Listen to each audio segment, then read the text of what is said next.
Hello, everyone, and welcome to another episode of the Berry Babes podcast. I'm your host, Lauren Pete, bariatric nurse specialist, and I am so excited to bring you yet another episode of our awesome podcast.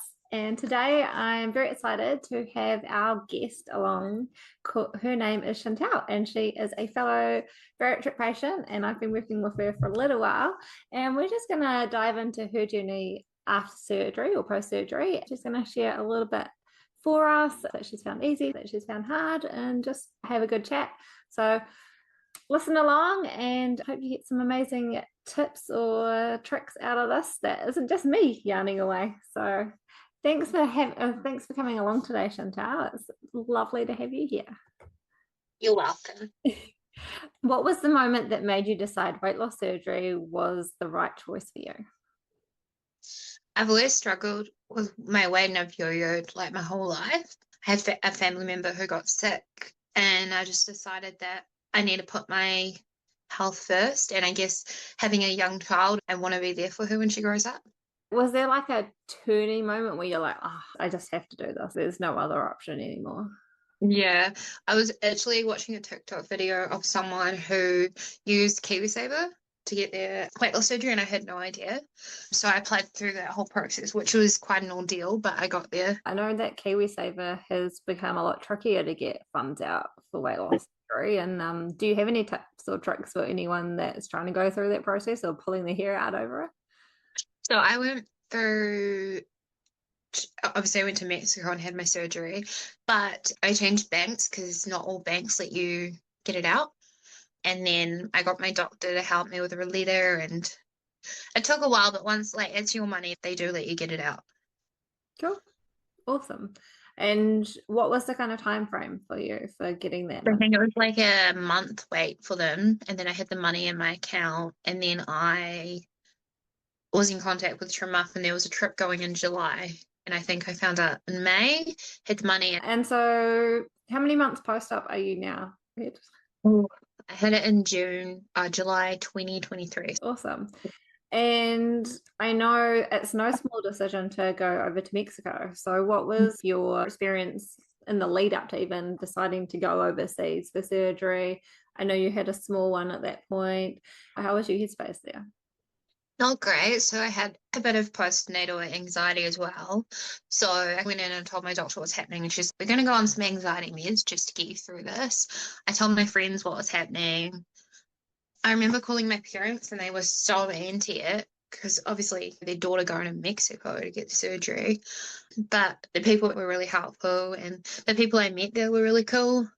I remember getting to the airport in LA and almost like burst into tears just because you're getting in the car and everything. You're just like, it's actually happening. When I got there, I was a little bit worried about the surgery because I'm a vet nurse, so I have a bit of an idea of like anesthetics and cleanness and stuff. And they took me in while there was, so I was like the fourth day surgery, and there was people having surgery. So I went and saw some people there, and everything looked better. The care over there was insane. I would have a nurse pretty much in my room. The nurse to patient ratio is amazing over there compared to New Zealand.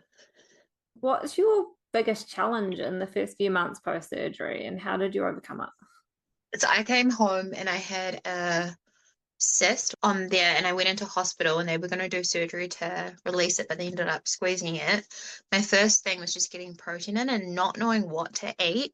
Like, we did have a nutritionist that we could contact, but obviously they know more American foods and more Mexican foods. Like, there was a gap in New Zealand, and I think because I was going over there, like my surgery, I think was like $13,000 compared to New Zealand, you're paying around 30 plus now.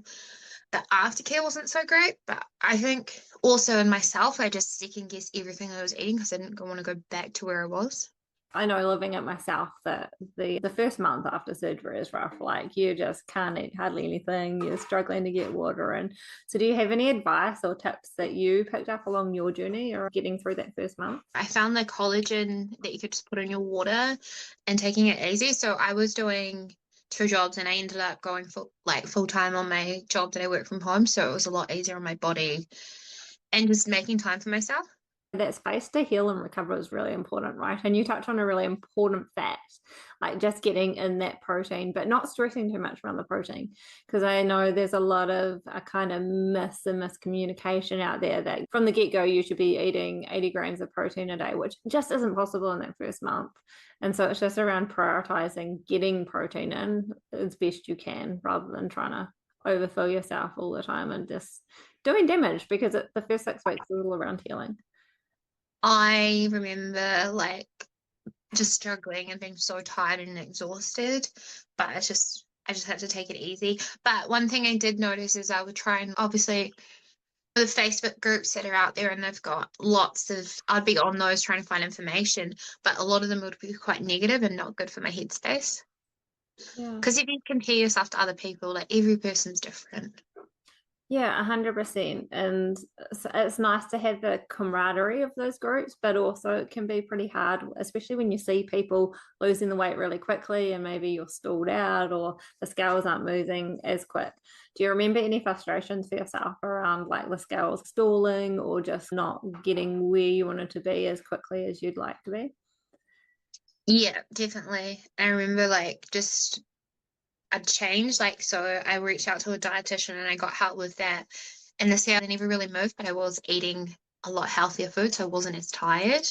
I struggled with anemia as well. I was struggling with that after, and I had to change my iron pills. And one thing that we found that me and Lauren found out, I was having my iron pills with my coffee, and if you have coffee and like my coffee had milk in it, so my body wouldn't absorb iron properly.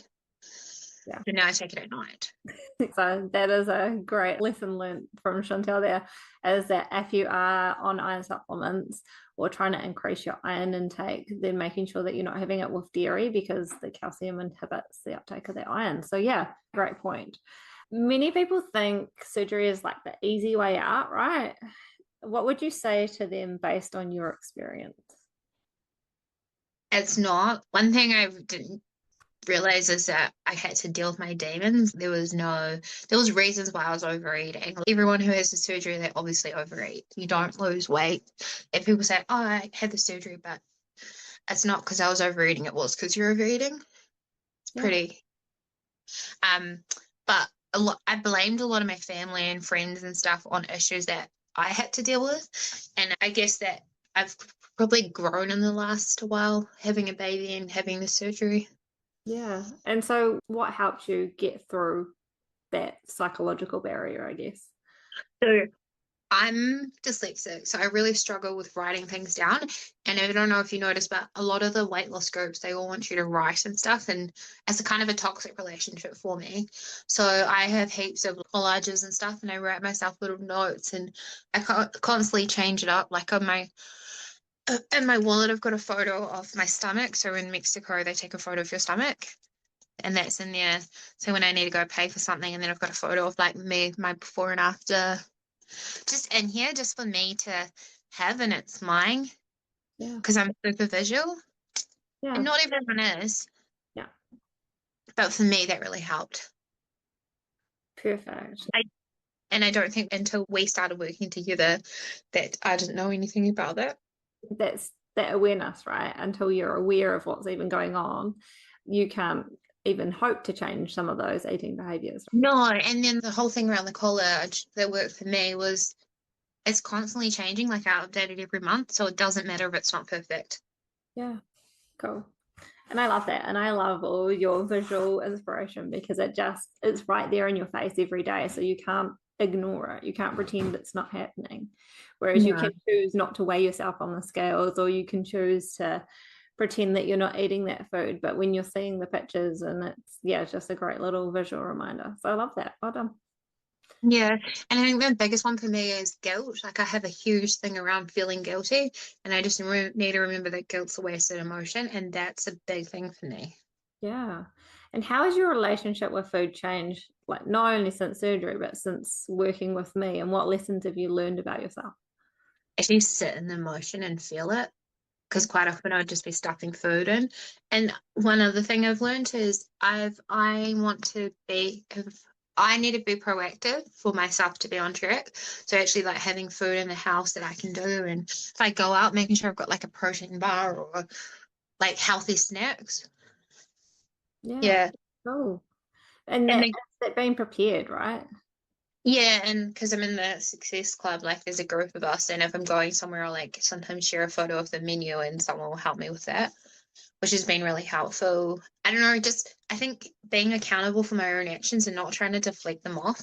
Because it's that ultimate responsibility, right? You're taking responsibility for you rather than being that victim mentality, which is Yeah. really easy to fall into after surgery, right? Even before surgery, is this everyone else's problem? Or it's, oh, I just can't control what I'm doing. Where actually you have control over what you're putting in your mouth, right? Yeah, definitely. And I feel like everyone has bad days, and that's okay, but it's like just deal with it and move on. Love that. Yeah. Well done.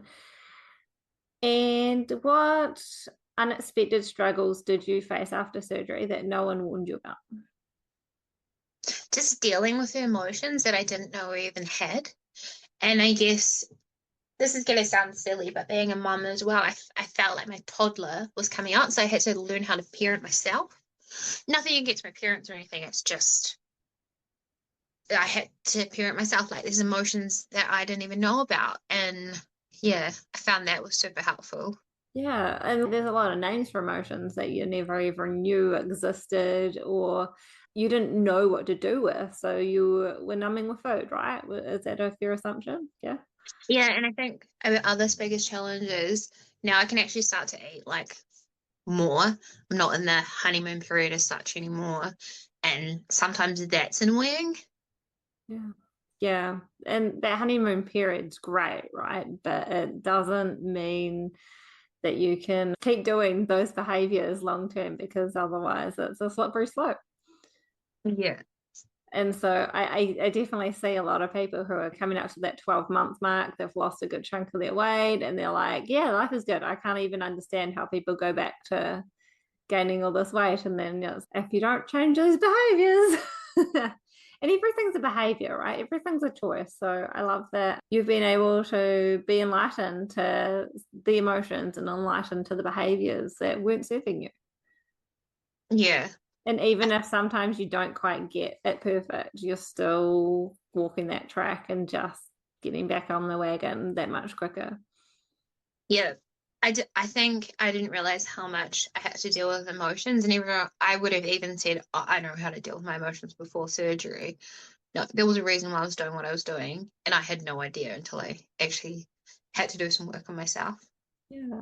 So, how has your weight loss, the surgery, working with me impacted on your confidence, relationships, and overall mindset? I think better. Like I think I've been quite of a person. I've always seen myself that 150 kilo person. Like even it's really hard for me to get my mind out of that. Like I'll go shopping and I'll still go and look for like the size 20 or the size 22. Yeah. It And takes a while for that head to catch up, right? yeah, but I definitely feel more confident. And I feel like if I have an issue, I'm dealing with it a lot quicker. I'm not pushing it down. Or yeah, I feel like I've been able to talk to my partner a bit more about things, and he's one of my biggest supporters. If I'm struggling with something, I'll go and tell him, and he'll help me. Like he'll move the junk food somewhere so I don't have to see it. I feel a lot more confident in myself, and you can probably see that in me as well. Yeah, Yeah. 100%. Like you've bloomed, I guess that's the best word to say. You've gone from someone who was afraid to make the wrong step to actually being bold enough to take steps. Yeah, and then probably one thing I have done is those people who were toxic and wouldn't help themselves have gone, this is my life, this is who I am. And I've stopped reaching out to those people because I don't have the time or the energy. I've got a baby, I've got animals, I've got life. Yeah, cool. And prioritizing you. And that's an important step on our journey as well, is making sure that it's not about everyone else all the time. It's about looking after you so that everyone else can thrive around you rather than you giving all the energy. Yeah, like I always try and do one self-care thing a day. And I know that sounds silly, but even just having a 5 minute outside when you've got a toddler can be good enough. Yeah. If you could go back and give yourself advice on the day before surgery, what would you say? Reach out and get some aftercare help. Nothing against the Mexico team, nothing is that. I just needed someone in New Zealand who knew the types of foods to go, this is what you can eat, or someone I could just message all the time and ask. Yeah. There was obviously people in our group, but not everyone knew what was right for me and my body. I reached out to nutritionists and like a mind coach and stuff as well. But yeah, I definitely needed someone who could see the whole picture and had been through it. Cool. And do you think you found that with me? Definitely. I struggled because the dietitian I was working with, she just didn't understand, but she was amazing and stuff, but we didn't click. As soon as I met you, I clicked. Oh, love that. And not everyone's for everyone as well. And I think that's why I'm doing this, because I want people to understand where I'm coming from, where I'm at. And then if it's a great fit, then it's a great fit. And if it's not, that's cool too. But yeah, I love that we've been able to click so well, Chantel. I tend to attract people who are like me in some ways. And I always see an element of myself in others, which I really love, because I can connect on the struggles and the successes as well, because this journey ride isn't linear. It's ups and downs and sideways and back steps and everything. But having that support network, which you've talked about, not only your partner, but like having a professional who can give you some professional advice as well, it actually helps give you the full support that you need for success, because doing this on your own is rough. Yeah, definitely. And just feeling guilty for not doing stuff. And and you're really good at, so we have these catch ups on a Monday. And if I'm like, oh, yeah, this is why, and you'll be like, why are you calling yourself on that? Like, you call me on stuff which no one else would have done. Because I can see the self-sabotage showing up when some people don't even notice. So yeah, I love that I can do that for you. So what's next in your journey? How do you continue to grow beyond the scale? Like, how do you show up for the next decade after surgery?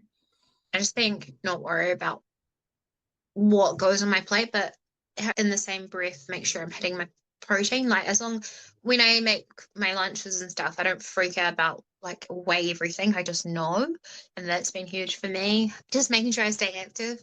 And I did this thing where I went around and tried all these different activities, and I found that I like swimming, and I obviously take my dogs for walks and stuff. But I was doing running, and I keep getting injured all the time, Yeah. and I was just like, this isn't sustainable for me. Yeah. And I guess another one is I want to teach my daughter around healthy food as well.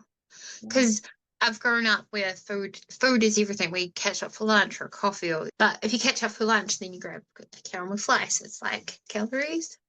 Yeah, I get that as a mum as well. Like I think back to some of the behaviors I used to do with my kids when they were smaller. Obviously, I've got a big range of small, but before I had surgery, and everything was like a reward with food, right? Like I would be like, oh, you've been great today. You've stayed out my hair. You haven't stressed me out. Let's get some lollies. And it was a reflection on their behavior. In turn, I was creating this toxic relationship with food for them, because that's all I knew from my childhood as well. So going back to when I was a kid, being a dopamine addict that I was, the ADHD in me was constantly seeking out dopamine. And so I remember being at home when I would have been 9 or 10, and I used to come home on the bus and full noise, full overwhelm, get home, house was empty, no one was home. We would wait like maybe 10-15 minutes before a parent would get there. And I knew that my family used to ski, and so we would go up the mountain every Sunday. And part of that was in case the weather turned bad or anything, we'd always buy the school fundraiser chocolates, so like the big chocolate bars. And they were great. They were really tasty. We always got the dairy milk ones. I quite like the caramello though, just a little bit more gooey and nice. But what happened is mum would always buy a box as part of the fundraising, a box or two that she'd keep in the pantry. And so when no one was there, I was like, yum, bar of chocolate. It's like, I lost so many teeth, because as you're growing up, your teeth like start getting really wiggly and you're like trying to pull them out. And the amount of time just from hard chocolate that I would lose a tooth, I It was more than three, and I don't know how many it was, but it was insane. And so, like all of those kind of behaviors, like I can see how I'm like, I did it as a little bit of sneak eating. So like I can see that behavior starting from all the way back then, but also showing up for my kids. Because when I was eating these bars of chocolate, I didn't care about my teeth. I was like, I deserve this because it's been a long day at school, no one's here, sneak, sneak. And that created a lifetime of behavior. And so I've been on this journey since then to rewrite that narrative around one deserving to eat chocolate every day or deserving to eat XYZ, because food isn't about being deserving, Chantel. It's about being able to have that control and eat to survive, not eat to. There is an element of enjoyment, but it's not something that you're just constantly searching for the next hit, because that is impulsivity. That is eating for the purpose of eating rather than actually, because you enjoy it maybe for 5 seconds, but then that once that buzz is gone, it's gone. Yeah. And so as much But as once you lose that weight and you can fit clothes, that buzz is there for a while. oh yeah, 100%. And it lasts longer, right? Because you're like every day you're like getting up, looking in the mirror, you're like, oh, actually I look really nice today. I love how this top fits in around my waist. All those kind of buzzes that actually serve you. I remember something you said to me is that I can't remember the way you said it, but it was like if you're sneak eating, you're only affecting yourself. Like your partner knows you're only hurting yourself. Yeah. Yeah. And I feel like a lot of people who have weight loss, correct me if I'm wrong, are those like people who want to help people. They don't put themselves first. Yeah. The people pleasers. Yeah. And so people pleasing comes from the parasympathetic and sympathetic nervous system. So it's really around that fight or flight response. And so when you step into that system's been engaged for so long, it actually turns into this people pleasing and trying to keep people happy because it keeps you safe. And Yeah. so there's an element of insecurity or that is feeding into these behaviors. Whether for a lot of people it could be abuse, it could be that you were missing an emotional attachment as a child. There's lots of stories that kind of underpin why you eat the way you do. And until you can start to address them or at least let go of them, your success is going to be hanging on willpower. And willpower is hard work. I don't know about you, but I just can't sustain it for very long. My other thing that I've noticed as well in I've done work with psychologists and stuff, is a generational thing as well. You may not know you've had it, but you may get this from your grandparent and your parents have passed it on. I need to stop that for Eleanor. Yeah, those generational stories. Yeah. And they're hard to undo because you've been hearing them your whole life. Yeah, definitely. And they become almost like superstitions or beliefs. Yeah, and it's you don't know where that's come from. Yeah. And the reality of actually living in reality versus living in this fictional world of stories that have been passed down or stories that you've made up yourself or given meaning to shape you into who you are, which is fantastic.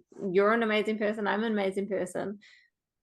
But it doesn't necessarily always serve us, those stories. And so once we can work out the stories that don't serve us anymore or aren't giving us the consequences that we want, I'm big on consequences, Chantel.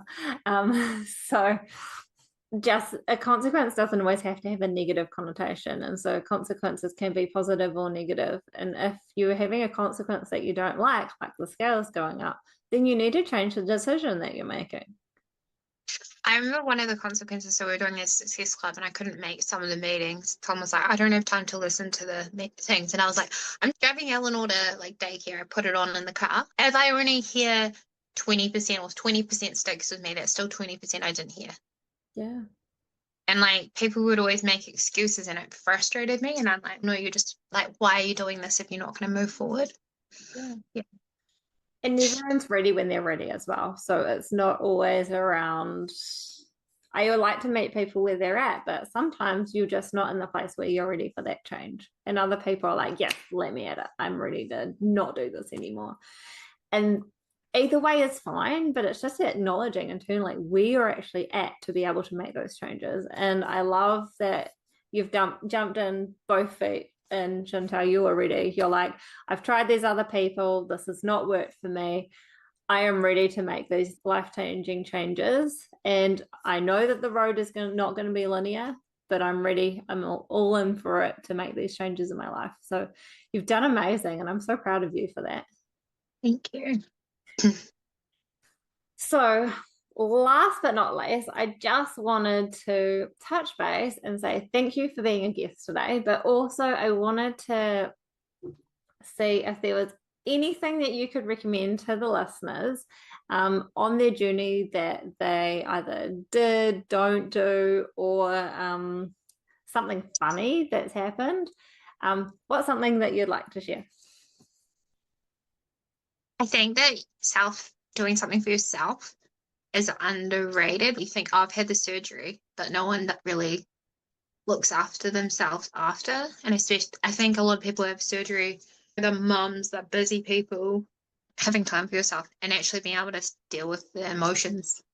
I don't know, thinking of funny, it's probably not funny, but I was at somewhere and I remember I went out with Ellen and we ordered this platter and I was like, I'll try something, and it went straight through me. Going out for dinner can be difficult sometimes. That's an understatement. Yeah. Yeah, dumping is real. Yeah, definitely being caught out with that one where you're just like, there's just no options here right now. It's just coming out and I decide they have to make an emergency run to the bathroom or deal with the consequences, right? Yeah, so let's run to the bathroom and the shakes, all the things. Yeah. So Yeah. wasn't a great time, but it was just like, yeah, I think it's probably made my partner's relationship better, which I know a lot of people after surgery can have issues. But I feel like as long as you talk about it and get their support going into it. I remember I was in Mexico and one of the ladies, Casey, said to me about relationships and how they can break up after with the whole jealousy. I just think maybe talking to your partner before you actually have the surgery and making sure they're on board. And if they have any questions, like contact someone like you or, yeah. Yeah, and jealousy is a big part, but it actually goes even further than that. It's like insecurities within relationships. It's like all of a sudden you're looking amazing and they might not be feeling that way about themselves. And so it's natural human condition. Oh, where do I sit in this relationship anymore? So that is something that shows up, I think, across almost every relationship after weight loss surgery. I won't say all because I don't know that for sure, but across my marriage, across many of the clients I've worked with, that's been a common theme where they're like, they just got really insecure and I'm not going anywhere. But the reality for them was they didn't know where they stood and they didn't know how they were feeling around that weight loss. And on the flip side of that, I also felt that with my husband losing his weight. I was like, oh, how do I actually feel about this? Not that I wanted him to stay big, but it was just a mental shift of being okay with him looking amazing again and not being the thin person in the relationship anymore and being on par. And it wasn't that I didn't want that, but it was just a psychological change of, oh, this is how it's going to be. And don't get me wrong, I've loved him across all sizes that we've both been, but just being aware of your thoughts and feelings going into that. So, yeah, that's really important. And being able to communicate that is the most important part of the whole journey, really, is your intimate relationships. Yeah, definitely. Yeah. Cool. I love ending on that actually, because I think, yeah, communication is key and having that support network is exactly what you need. So thank you so much for coming on the show, Chantel. It's been an absolute pleasure. And thank you to the listeners for listening along. Hopefully you got a bit out of it, especially around that first little bit after surgery, because I can share till the cows come home all about my journey, but it's lovely to hear other people's similar experiences because I know we're all similar, and just knowing that you're not alone if you are in the trenches of that right now. But thank you so much, everyone. We will catch you in the next episode.